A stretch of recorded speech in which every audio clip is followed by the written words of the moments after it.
Hello, स्वागत है आप सभी का द माइनस प्लस पे।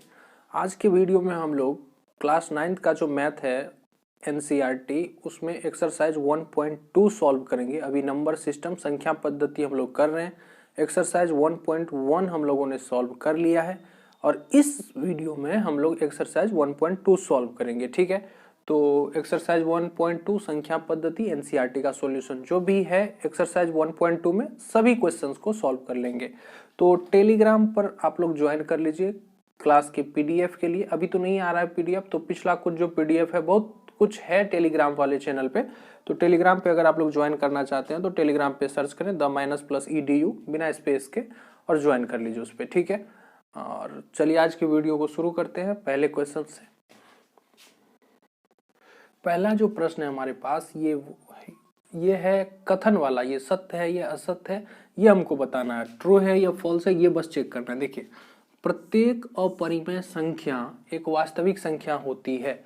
इस पर हम वीडियो बना चुके हैं, बहुत ही मतलब संख्या को बांटा है, किस तरह से बांटा गया उसमें क्लियर किया हुआ है। ठीक है, यहाँ पर देखिए कैसे हम लोग इसको समझेंगे। प्रत्येक अपरिमेय संख्या एक वास्तविक संख्या। सबसे पहले इस चीज को देखिए, जो वास्तविक संख्या है, वास्तविक संख्या रियल नंबर, इसको कितने भागों में बांटा गया है? 2 भागों में। रियल नंबर को बांटा गया है 2 भागों में। कौन कौन से भागों में?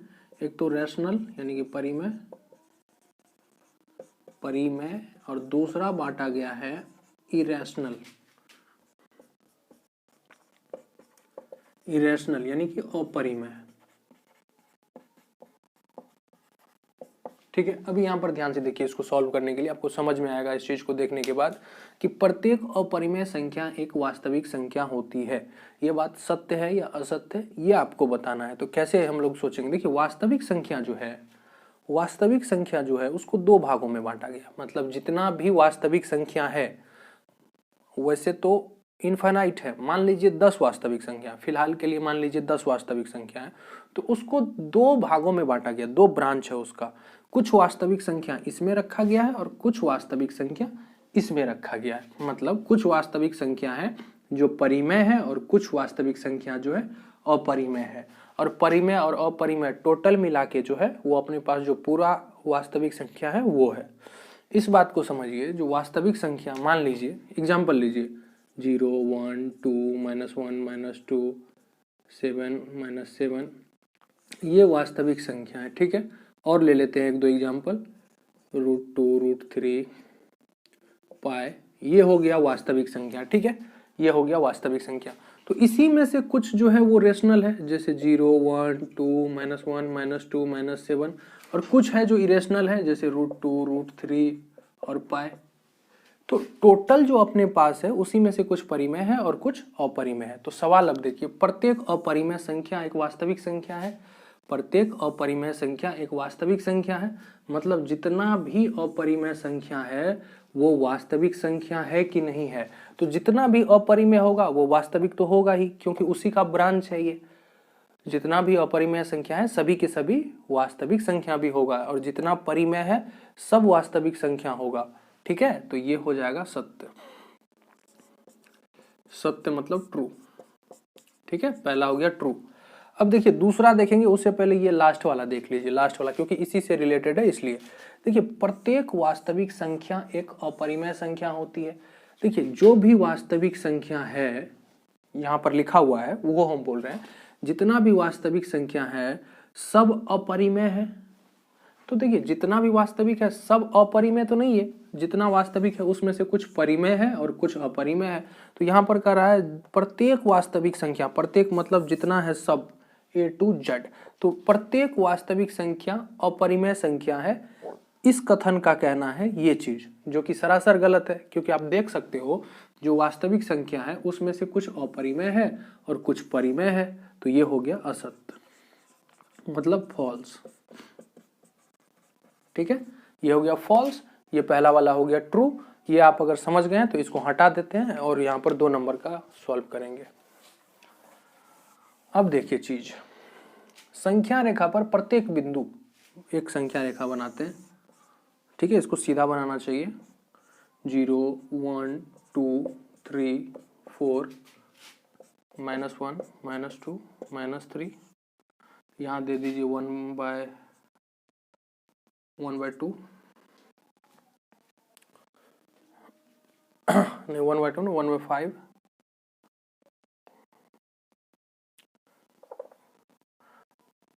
3/2, यहाँ पर होगा 3/2, ठीक है, यहाँ पे होगा 1/2।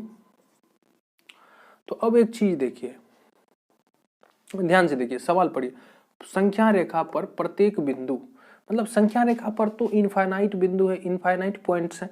मतलब अभी हम लोगों ने यहाँ पर केवल -1 -2 -3 दिया, यहाँ पर भी कुछ होगा, यहाँ पर भी कुछ होगा, यहाँ पर भी कुछ होगा, यहाँ पर प्रत्येक बिंदु पर कुछ ना कुछ तो संख्या होगी ही। कहने का इसका मतलब है कि संख्या रेखा पर प्रत्येक बिंदु √m के फॉर्म में, √m के रूप में होता है, जहां m प्राकृत संख्या है। तो ये सही है या गलत है, ये चीज आपसे पूछ रहा है। एक चीज देखिए, संख्या रेखा पर तो नेगेटिव नंबर भी है, संख्या रेखा पर तो नेगेटिव नंबर भी है, जो कि नेचुरल नंबर तो नहीं होता है नेगेटिव नंबर।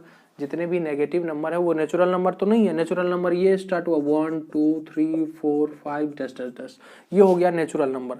लेकिन -1 भी संख्या रेखा पर है, -2 भी है, -3 भी है, -4 भी है, -5 भी है। तो ये कथन उस हिसाब से गलत हो जाता है और रूट के अंदर में दिया हुआ। एक चीज देखिए, मान लीजिए 1/2 ये भी संख्या रेखा पर है, तो 1/2 संख्या रेखा पर है। अगर √m लेंगे तो मान लीजिए 1/4, तो इसका हो गया 1/2। 1/4 का जो स्क्वायर रूट निकालेंगे तो 1/2, तो 1/2 संख्या रेखा पर है। तो ये जो है ये नेचुरल नंबर है क्या? 1/4 नेचुरल नंबर है? नेचुरल नंबर 1/4 है कि नहीं है? नहीं है, क्योंकि ये फ्रैक्शन है। नेचुरल नंबर क्या होता है? 1 2 3 4 5 6 7 8 9 10 और ऐसे आप काउंट करते जाइए, सारा का सारा नेचुरल नंबर है। लेकिन 1/4 तो नेचुरल नंबर नहीं है, तो इसलिए ये कथन जो है ये असत्य हो जाता है और फॉल्स हो जाता है। ठीक है, अब चलिए अपने दूसरे नंबर का जो क्वेश्चन है उसको देखते हैं। 2 नंबर का जो क्वेश्चन है उसको ध्यान से देखिए। क्या सभी धनात्मक पूर्णांक के वर्गमूल अपरिमेय होते हैं? यदि नहीं तो एक ऐसी संख्या के वर्गमूल का उदाहरण दीजिए जो परिमेय है, मतलब अपरिमेय नहीं है। सबसे पहले देखिए, क्या सभी धनात्मक पूर्णांक, पहले जो धनात्मक पूर्णांक है उसको लिखते हैं। देखिए धनात्मक पूर्णांक 1 2 3 4 5 6 7 8 9 10 11 12 13 इनफाइनाइट तक, ये हो गया धनात्मक पूर्णांक। पूर्णांक कितने प्रकार के होते हैं? 3 प्रकार के, धनात्मक, ऋणात्मक और एक जीरो, मतलब पॉजिटिव, नेगेटिव और जीरो। तो पॉजिटिव धनात्मक पूर्णांक बोल रहा है तो पॉजिटिव जितना भी पूर्णांक है ले लिए, अनंत तक जाएगा इस प्रकार से। ठीक है, अब क्या कह रहा है? क्या सभी धनात्मक पूर्णांक के वर्गमूल, तो वर्गमूल इसका निकालिए। देखिए √1 इसका कितना हो जाएगा वैल्यू? 1। √2 इसका तो वैल्यू होगा √2, ये √3, ये √4 का मान कितना हो जाएगा, वैल्यू कितना हो जाएगा 2, √5, √6, √7, √8 और √9 का वैल्यू कितना हो जाएगा 3, √10, √11, √12, √13, √14, इस तरह से आगे भी। अब देखिए क्या कह रहा है, क्या सभी धनात्मक पूर्णांक के वर्गमूल अपरिमेय होते हैं?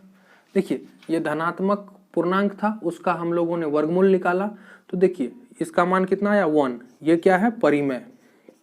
ये क्या है? परिमेय। ये क्या है? 2 परिमेय, मतलब रैशनल। ये 3 क्या है? रैशनल।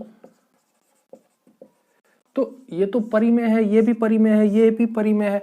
आगे निकालेंगे और भी परिमेय आएगा। जैसे देखिए अगर 16 का निकालते हैं हम लोग तो कितना आएगा वर्गमूल? 4 आएगा। तो √16 भी परिमेय है, 4 आ गया। तो कह रहा है क्या सभी धनात्मक पूर्णांक के वर्गमूल अपरिमेय होते हैं? तो सभी के अपरिमेय तो नहीं होते हैं, कुछ का परिमेय भी होता है। तो ये कथन क्या हो गया? असत्य। ठीक है, असत्य हो गया, फॉल्स हो गया। और क्या करा? यदि नहीं तो सभी तो नहीं होते, मतलब इसका आंसर हो गया नहीं। तो पूछ रहा है यदि नहीं तो एक ऐसी संख्या का वर्गमूल का उदाहरण दीजिए जो परिमेय है।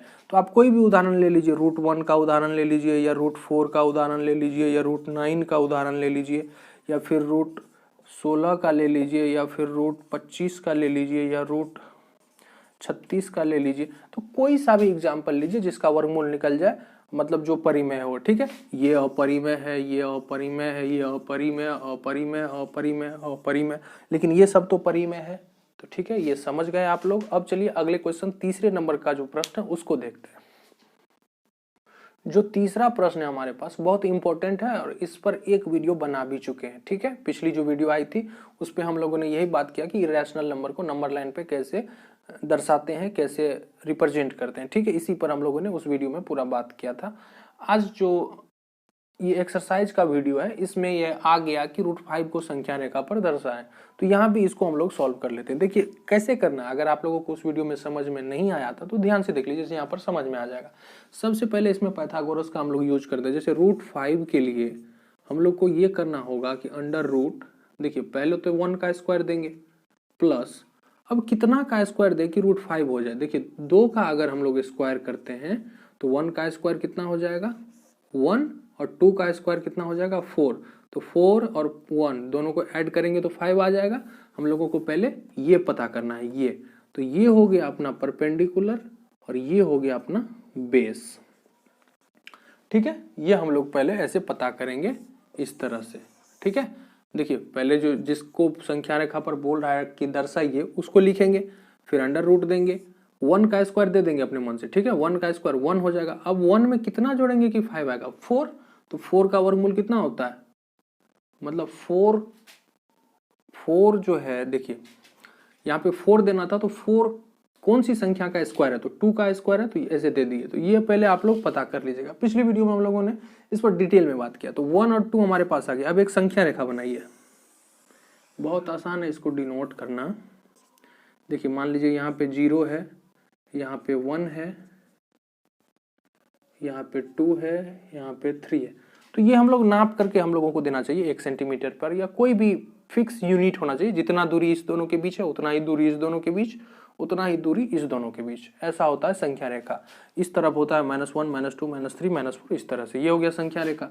अब हम लोगों को डिनोट करना है √5 को, ठीक है। तो कैसे करेंगे देखिए, तो √5 में ये जो बेस 2 लिखे हैं ना यहाँ पे, और ये परपेंडिकुलर 1 और ये बेस, तो बेस 2 0 से हम लोग यहाँ नापेंगे 2 यूनिट। देखियो 1 और 2, यहाँ इसका नाम कुछ रख दीजिए, इसका नाम रख दीजिए, इस पॉइंट का नाम रख दीजिए O, और इस पॉइंट का नाम रख दीजिए A, ठीक है। इसका नाम O और A। तो OA की दूरी कितनी, OE की लंबाई 2। हम लोगों ने बेस जो है यहाँ से यहाँ तक 2 ले लिया, 2 यूनिट। यूनिट मतलब अभी हम लोग इसको नापे नहीं है, 2 बराबर दूरी पर, 2 सेंटीमीटर 2 मीटर जो भी हो। अब देखिए हाइट 1 लेना है। यहाँ पे कहाँ पे, यहाँ से लेकर यहाँ तक 2 हुआ।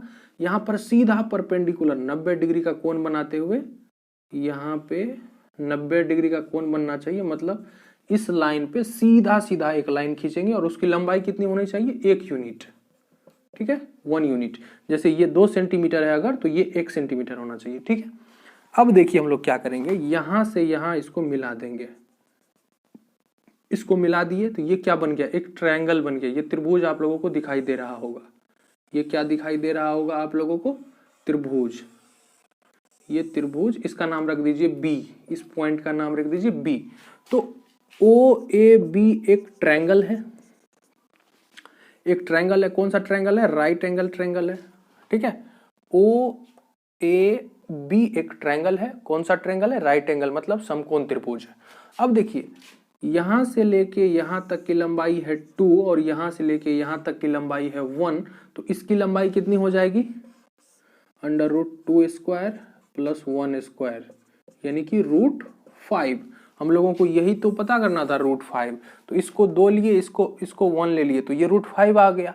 ये 2 और ये 1 इसीलिए हम लोग पता करते हैं ताकि ये जो है हमारा, जिसको डिनोट करना, जिसको रिप्रेजेंट करना है, वो इसकी लंबाई आ जाए। और ये फॉर्मूला होता है √P² plus B² is equal to H²। √P² plus B² is equal to H² नहीं H, ठीक है। तो ये 2 हुआ, ये 1 हुआ, तो ये हो गया √5। अब इस भुजा की लंबाई कितनी है, √5। तो अब एक कंपास लेंगे, यहां पर रखेंगे एक पॉइंट, दूसरा यहां रखेंगे, और यहां से ऐसे जो सर्किल बनाते हैं ऐसे ऐसे ऐसे ऐसे खींच देंगे, ठीक है। जैसे सर्किल बनाते हैं ना, ऐसे घुमा के, ऐसे घुमा के। तो यहाँ पर घुमाना नहीं है, बस यहाँ से यहाँ तक लाइए, यहाँ पर जो कट किया ना, ये पॉइंट हो गया √5 का, ठीक है।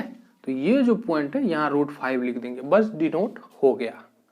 इसी तरह से इसको डिनोट किया जाता है, इसी तरह से इसको रिप्रेजेंट किया जाता है, ठीक है। तो ये पहले पता करेंगे, फिर इस तरह से बनाएंगे और इस तरह से रिप्रेजेंट कर देंगे। तो एक्सरसाइज 1.2 में बस ये 3 ही क्वेश्चन है, और चौथा जो है वो क्रियाकलाप है, वो आप लोगों को करने के लिए है। तो वो होमवर्क हो गया आपका, उसको पढ़िए, समझिए क्या है, उसको करिए, ठीक है। तो चलिए मिलते हैं अगले वीडियो में, तब तक के लिए टेक केयर।